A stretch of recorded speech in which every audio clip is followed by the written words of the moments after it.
So the topic of today's sermon is obsessed.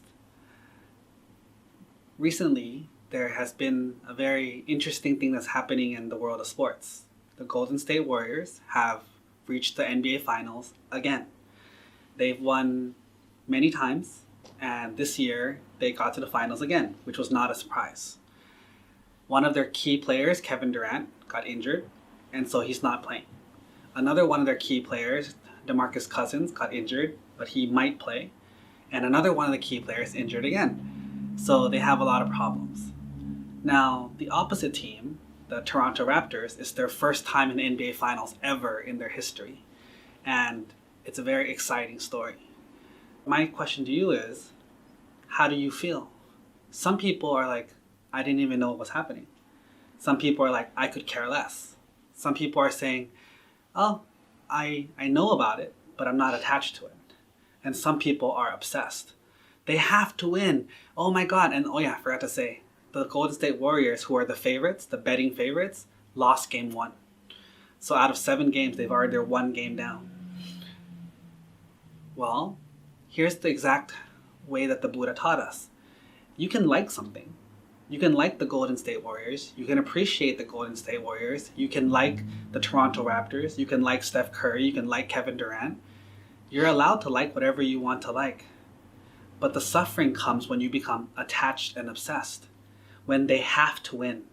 When they have to play good. When they have to beat the other player. It's basically saying that you put a monetary bet on your heart's feelings. Imagine what happens if you bet $100,000 on game 1 that the Golden State Warriors are going to win.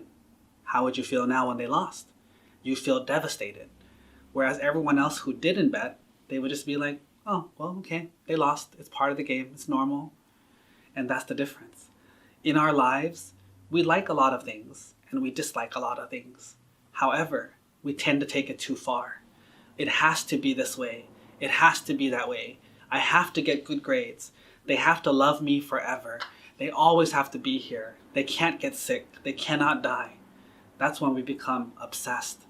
And when you become obsessed in something that you cannot control, that is when most of the suffering occurs. All of our suffering comes from being obsessed. We want things to be a certain way, even though they can't. You can't control it. We're not powerful enough to control outcomes, yet we are obsessed with outcomes. So the way to free yourself is this. You don't have to dislike everything. You don't have to have no feelings. You can like people. You can like things. You can love your parents. You can like sports teams. Just don't be obsessed or tied to an outcome. If they get sick, they get sick. If they get injured, they get injured. If they win, they win. If they lose, they lose. No matter what, we deal with it. No matter what, we move on. It's part of the story. I've been watching some nature stories on the BBC on Netflix, and one of the scenes I've noticed that there's a big herd of cattle or a big herd of gazelle or a big herd of elk, and the wolves or the lions or the leopards, they run to try to kill them. And when they do that, they scatter and they run, and usually the babies get killed. But after one baby gets killed, the rest of them just move on. They don't stop. They don't have a funeral. They don't cry. They don't hover over the corpse.